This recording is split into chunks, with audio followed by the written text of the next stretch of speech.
Umangat si Sean rito, nasa likod din si Clyde. Matining balatan at bigaan ng ating nakikita rito. Sinubukan ng Joshua Gatmaitan ng team Go for Gold na takasan, pero hindi papayag ang mga taga Bacolod dito na makakawala rin. Ang mga taga Maynila pumanay, dumikit, tumapat, lumingon at pumiga rin. Si Clyde dito, matinding pigaan ng ating nakikita rito, hindi nagpaiwan rin. Si Kyle ng Team 7-11, humabol, dumikit, inantay, pumiga rin dito si Kyle. Nakita niya na aagwat na sila dito, baka sakaling makakawala sila ng tuluyan rito. Isa ang Go for Gold, pero baka magkakakorpo yung tatlo rito, kaya hahabol dito ang Go for Gold. Naunat rito ang Pelator dahil binitbit ni Jericho Lucero para tumulin sila, at dito napansin natin na nagpupursigi na ang dalawang kambiyados rito para aagwat sila at ayaw nang i-atras nila yung kanilang breakaway rito. Siya naman ang pumiga. Ito yung patiisan. Kapag hindi sila habulin, lalaban ang remate rito. Baka sprinter to si Clyde ng Team Cambiados, kaya maghahabol rito ang mga Team Go for Gold ngayon dahil kanina unat yung peloton dahil hinatag rin ni Jericho Lucero at may nag-jump. Dalawa, mapapalaban sila sa ating mga pro rito ngayon. Sa ating MTB, kumbaga matulin rito yung kanilang maintain rin yung kanilang breakaway, kaya dito nagpupursigi na rito ang mga Team Cambiados, at ito nag-antay, hinatag rin dito ni Joshua Gatmaitan para talagang tumulin rin sila dahil ahabulin din ito dahil kanina hinabol lang para tumulin din dahil baka tagilid dito si Joshua sa kanyang remate at pumalit naman sa paghatak si Clyde. Ito mapapalaban yung mga nasa likod. Umangat si Tres ito ng harap-harapan at binagbabalatan. Nasa likod naman itong si John Carcueva.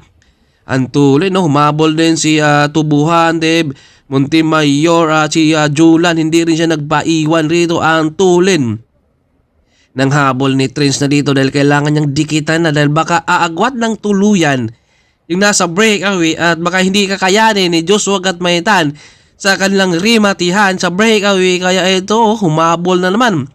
Si Jericho dito nasa likod rin.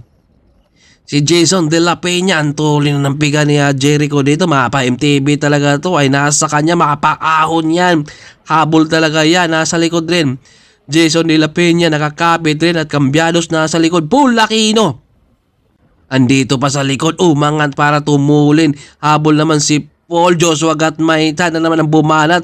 Pagkalikit, bumanat na naman siya dito. Talagang inubos ni Joshua rito dahil pwedeng decoy, pero kapag hindi nyo naman habulin, itutuloy talaga niyan. Si Deb nagpainit ng baka rito, baka ito yung re-remate sa kanila at nasa likod rin. Cambiados nakabantay, Cambiados rin ang humabol rito, kumaga Go for Gold rito ang nagpapalitan. Paul Aquino nakabantay na, si John Carcueva dito sa likuran, at marami pa sila dito na nag-aantay na kapag walang makakawala rin, re-remate. Pahinga na si Jan rito dahil kanina napagod rin sila sa kanilang mga banatan rin, at si Harder sumubok rin siya sa kaliwa rin pero hindi natutuloy, at Luigi pumanay rin dito sa kaliwa. Humabol na naman dito si Kyle. Grabing mga angatan nila dito, ubus kung ubus. Kapag wala kang ensayo ay masasabi mo na talaga na baka mag-ensayo pa para sa susunod. Nandito rin si Kyle sa likod, sabi niya ituloy natin to, at panibagong breakaway, solong-sulo si Raymond D. Ocampo. Nakataka siya rito, number 205. Maraming sumubok pero ito batang-bata ang nandito sa ating breakaway ngayon. Dinahandahan niya at humanap siya ng tempo para makakawala sa mga Team Cambiados at saka Go for Gold at 7-11, pero nahirapan din siya sa kanyang maintain, kaya dahan-dahan rin siyang bumagal rito. Kumbaga kapag ito ay may kapalitan to, pwedeng makakawala. Yun nga lang, sulo talaga niya at napakalaki yung plato. Shock pa lang 60,000, 50,000, kaya panalong panalo, at umangat na naman si Trace dito. Nakabantay na kaagad retong si John Carcueva sa likuran. Kanina pa yan si Trace nagwawala, pero yung kanyang bantay na andyan naman si John Carcueva. Andito rin si Ryan, malakas to at napakaganda yung juwa, kaya wag mo nang pakawalan doon. Andito na si Trace, Dapang-dapa at grabe yung piga ni Trends dito. 50 na yung piga niya dito. 50 kipits na ang hatak rito ni Trends para makakawala siya. Nasa likod rin dyan. Carcueva dumikit at biglang sinuklian at kumalas na dito si Trends dahil di siya nakakabit rin at nasa likod ran din. Si Clyde humahabol ang Team Gabiano. Si Ryan hindi rin siya nagpapaiwan. Ito yung matinding manatan talaga. Ubos kung ubos ang ating nakikita rito. Sinubukan ng persahin ni John Carcueva pero Cambianos rin ang nandyan rin at dinadala dito niya Jason De La Peña dahil inabot rin sila nga John Carcueva. Binuka, bigla na naman bumanat si Trends. Walang kapaguran talaga at sa kanilang last 2 laps dito lumabas si Trends. Nakakayanin na kaya niyang mamimintain yung kanyang solo breakaway rito. Grabing tiis ang kailangan para makakawala sa ating Open MTB. Sa last lap, kunting tiis na lang sana inabot rin si Joshua Gatmay-Chan at dito kaya si Trends humabol na si Sean Sarmiento rito para bibit-bitin para sa kanyang kakampi. Tiis kong tiis, dito na ay nahuling banat at huling piga na rito niya Sean, kaya gumidli na rin siya. Luigi lumabas rin sa kaliwa para tumulin at para dikitan niya dito si Trends dahil nakita na dahan-dahan umagwat ang mga team go for goal kaya lumabas si Luigi rito. Grabe ang mga team factor talaga ha. Buti wala rito yung kanilang kapitan rin na si Joshua rin yun ha. Nashlem, ito may lumabas para humabol rin. Inabot pa ni bagong breakaway na naman sa ating second group. Yung ating solo ay hindi na talaga nadikitan pero hindi pa tapos ang laban dahil naghahabol pa dito si Ryan. Nagpupursige na ito yung baluarte rin niya. Kailangan niyang ipakita yung kanyang lakas plus sa kanyang Bebe Labs pa. Grabe ang tindi yung pikaan ni Ryan ha. Talagang malakas ito pero hindi pa natin alam kung makakadikit ba ito sila kay Trends dahil si Trends nagpupursige na talagang napakalaki yung plato at napakaganda. Yung mga shock pa lang panalo na at persahan ng piniga rito ni Trends. Kita nyo naman yan, nakanganga na siya sa kanyang speed rito para makakausad talaga pero napakahirap din kapag wala ka talagang kapalitan at napakalaki yung plato niyan.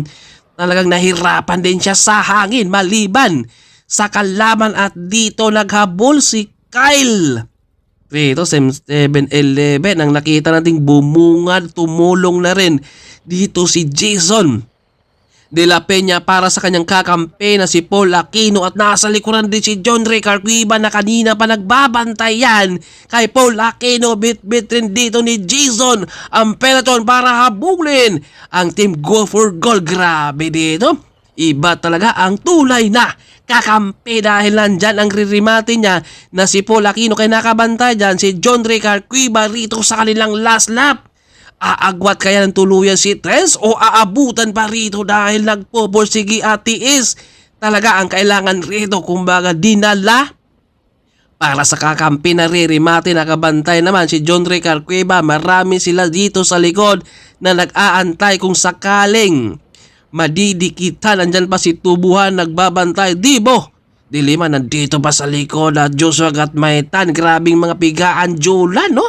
Handang-handa ng Romy Mati yan at nasa likod si Maria. Hindi man lang sumasama sa mga banatan rito sa harapan. Siguro nag-aantay din ng tamang tempo rin yan no? Nasa likod lang.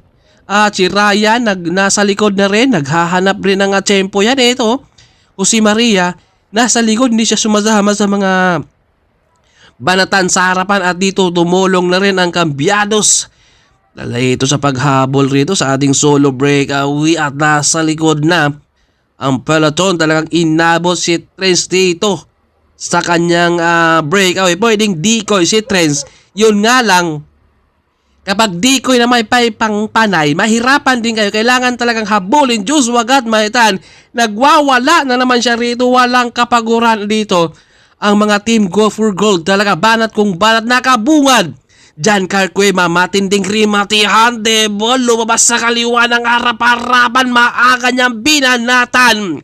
Ang peloton humabol naman sa likod ng matinding angatan at pigaan ng ating makikita rito dahil inabot nga yung ating breakaway pero maraming sumubok rito Sa kanilang marimatihan kung matitiis kung matatansya ba nila rito, debo, nakabungad na sana pero inabot naman siya rito adas. Soriano nasa likuran din, angatan, humabol rin.